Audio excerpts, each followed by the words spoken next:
देखो वो आ गया। मोदी सरकार 3.0 का 2025-26 साल का बजट आ चुका है। बजट छोटा मोटा नहीं है, 50.65 लाख करोड़ का बजट है। बजट में क्या महंगा हुआ है, क्या सस्ता हुआ है, आम आदमी को क्या मिला है, आम आदमी से क्या छीन लिया गया है, स्टॉक मार्केट वालों के लिए क्या बात है, क्रिप्टो करेंसी वालों के लिए क्या बात है, टैक्स में कौन से बड़े बदलाव किए गए हैं। चलिए ये सब देखते हैं। आज के वीडियो को शुरू करते हैं। Hello, Master. Welcome to the world of...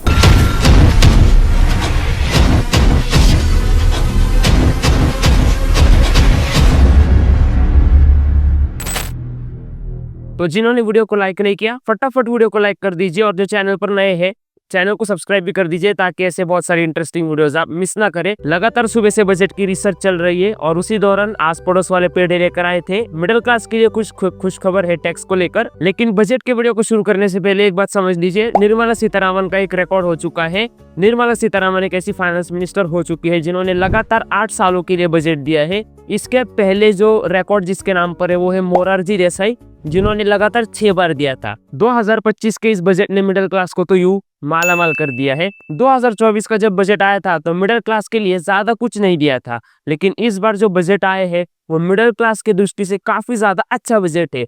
इस बजट की कोर वैल्यूज जो बताई गई थी वो थी GYAN, यानी गरीब, यूथ, अन्नदाता और नारी शक्ति। और कौन कौन से सेक्टर पर ज्यादा फोकस है, तो आज के जो बजट है उसके मेन फोकस रहे हैं power sector, urban development, mining, financial sector और finally most important taxation sector.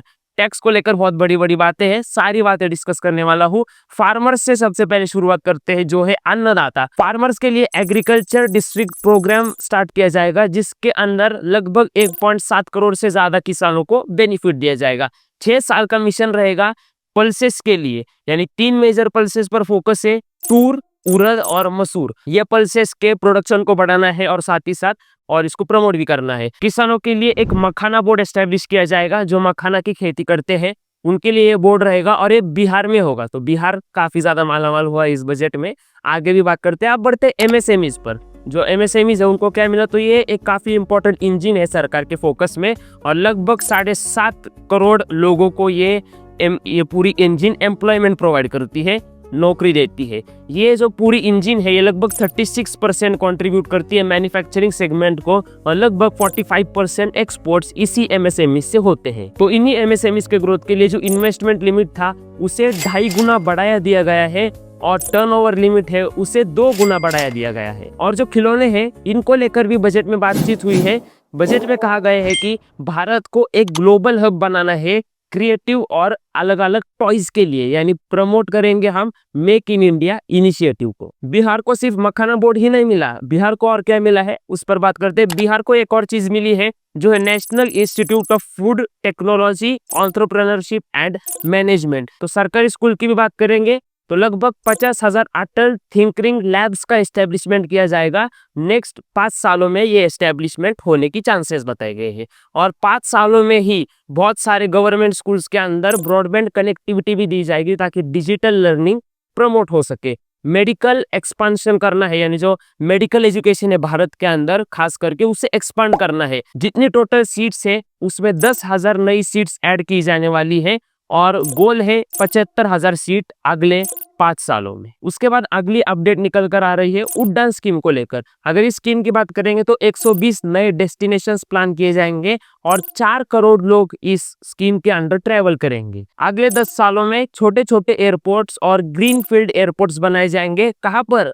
Bihar के अंदर। चलो ये सब तो हो गया, अब सबसे इंपॉर्टेंट पॉइंट पर बढ़ते हैं और टैक्सेशन से लेकर क्या क्या बदलाव है वो समझते हैं और मिडिल क्लास के लोग पेड़े क्यों बांट रहे हैं इसे भी समझ लेते। तो 3 मेजर पॉइंट्स पर मैं डिस्कस करने वाला हूँ। पहला है TDS, दूसरा TCS और तीसरा इनकम टैक्स। सबसे पहले TDS से शुरुआत करते हैं। तो भारत सरकार TDS रेट्स को काटने की सोच रही है। कैसे? तो जो सीनियर सिटीजन्स है उनके लिए टैक्स फ्री इंटरेस्ट लिमिट जो पहले 50,000 हुआ करता था उसे सीधा डबल किया है, 1 लाख लिमिट कर दिया है। रेंट पर जो TDS पहले लगता था वो 2.4 लाख से ऊपर वालों में लगता था, यानी 2.4 लाख तक अगर रेंट आता है आपको तो कोई भी TDS नहीं होना था। लेकिन अब उस लिमिट को बढ़ाया है अगर आपको 6 लाख का रेंट आता है एनुअली, एक साल में अगर आपको 6 लाख तक का रेंट आता है, उस पर भी कोई टीडीएस नहीं लगेगा। दूसरा है हमारा टीसीएस। टीसीएस की बात करेंगे तो अगर आप पहले एजुकेशनल लोन लेते थे तो आपको टीसीएस भरना पड़ता था, जिसे कहा जाता है टैक्स कलेक्टेड एट सोर्स। अब उसमें चेंजेस किए गए हैं। अगर आप किसी भी रिकॉग्नाइज्ड फाइनेंशियल इंस्टीट्यूट से एजुकेशनल लोन लेते हो तो आपको कोई भी टीसीएस नहीं भरना, टीसीएस डायरेक्टली जीरो कर दिया गया है। उसी के साथ साथ जो छोटे बिजनेसेस है जो गुड्स में डील करते हैं, उन पर भी जो टीसीएस लगता था उसे भी डायरेक्ट स्ट्रेट फॉरवर्ड जीरो कर दिया गया है। तीसरे मुद्दे में बढ़ते हैं और टैक्स से रिलेटेड बातचीत कर लेते हैं। तो सबसे पहली गुड न्यूज तो ऐसी है कि जो आप आईटीआर फाइल करते हो उसको फाइल करने का समय पहले 2 साल हुआ करता था, उसे स्ट्रेट फॉरवर्ड डबल किया है, 4 साल अब आपको दिए गए हैं आईटीआर फाइल करने के लिए। टैक्स को लेकर दूसरा अपडेट ऐसा है कि अगर आपकी इनकम 12 लाख या फिर 12 लाख से कम है तो आपको कोई भी टैक्स नहीं भरना। तो इतिहास में कैसा हुआ करता था, साल 2024 की बात करेंगे तो अगर आपकी इनकम 2.5 लाख है या फिर उससे कम है तो आपको जीरो टैक्स हुआ करता था। 2019 में उसे बढ़ा दिया गया, 5 लाख तक का रिलीफ दिया गया। 2023 में फिर से 5 की जगह 7 किया, लेकिन अगर आपकी इनकम 7 लाख है, 7 लाख से नीचे है तो आपको कोई भी टैक्स नहीं भरना। और 2025 में सबसे लेटेस्ट बड़ी गुड न्यूज तो ये है कि अगर आपका इनकम 12 लाख या फिर उससे कम है तो आपको जीरो टैक्स भरना है। और सरकार ने नई टैक्स रिजीम को भी लॉन्च कर दिया है, आपके स्क्रीन पर आप देख ही सकते हो।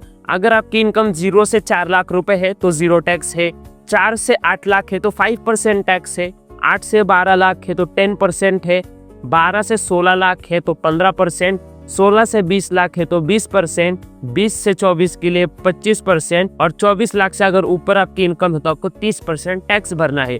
लेकिन जो पहले 3 कॉलम है 0 से 12 तक, वहां पर कोई भी टैक्स नहीं है, रिजिम में लिखना पड़ता है लेकिन वो एग्जेम्पशन दिया जाता है, आपको कोई भी टैक्स नहीं भरना है। चलिए, तो स्टॉक मार्केट वालों के साथ क्या किया है, इंसाफी या ना इंसाफी, इस पर बात करते हैं। तो स्टॉक मार्केट वालों की बात करेंगे तो स्टॉक मार्केट से रिलेटेड कोई भी डिसीजन नहीं है, कुछ भी बदलाव नहीं है, जो कुछ भी है जैसा है वैसा ही रखा है। अगर आपको स्टॉक मार्केट के अंदर कितने टैक्सेस है, क्या क्या टैक्सेस है, या अगर आपको जानना है तो आप हमें बताइए कमेंट में, उस पर डिटेल वीडियो हम लेकर आएंगे।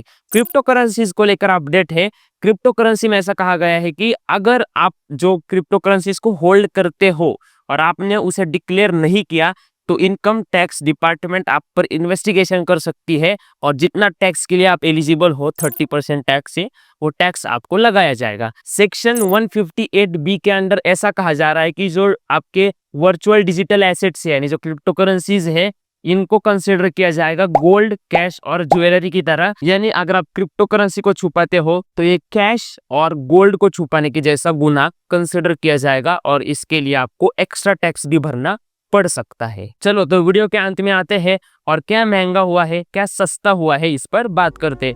तो सबसे पहले महंगे की बात करेंगे तो फ्लैट स्क्रीन टीवीज है वो महंगे हो चुके हैं, प्लास्टिक के जो प्रोडक्ट्स है वो महंगे हुए हैं और जो नीटेड फैब्रिक्स है वो भी महंगे हो चुके हैं। क्या क्या सस्ता हुआ है तो लाइफ सेविंग ड्रग्स है जो कैंसर से रिलेटेड है वो सस्ते हो चुके हैं, मोबाइल की बैटरीज सस्ती हो चुकी है, लिथियम बैटरीज सस्ती हुई है यानी ईवी में जो बैटरीज यूज होती है इलेक्ट्रिक व्हीकल्स में वो भी सस्ती हुई है। उसी के साथ साथ जो लेदर प्रोडक्ट्स है सस्ते हो चुके हैं, जो क्रिटिकल मिनरल्स है कोबाल्ट वगैरह वो सस्ते हो चुके हैं। उसी के साथ साथ मोबाइल फोन्स भी सस्ते हुए हैं, मरीन प्रोडक्ट्स भी सस्ते हुए हैं यानी जो समुद्र से आने वाले प्रोडक्ट है फिश वगैरह वो भी सस्ते हो चुके हैं और बहुत सारी कुछ ना कुछ छोटी छोटी चीजें हैं जो सस्ती हो चुकी है। तो इस बार के बजट में कुल मिलाकर मिडिल क्लास पर काफी ज्यादा फोकस किया गया है और बहुत सारी चीजों को सस्ता किया है। फाइनली ये जो पूरा बजट है आपको कैसा लगा और बजट में क्या आपका कोई फायदा है या नहीं, कमेंट में हमें जरूर बताइए। फाइनेंस से लेकर बहुत सारा कंटेंट अपने चैनल पर अवेलेबल है, एक बार फाइनेंस के सारे वीडियोस जरूर चेकआउट कीजिए। फाइनेंस के साथ साथ बिजनेस का भी कंटेंट है और सबसे लास्ट में लाइफ कोचिंग का भी कंटेंट है। एक बार आपके स्क्रीन पर जो है सारे वीडियोस जरूर चेकआउट कीजिए। फाइनली अगर आप यूट्यूब पे देख रहे हो तो सब्सक्राइब कीजिए, फेसबुक या इंस्टाग्राम पे देख रहे हो तो फॉलो कीजिए। धन्यवाद।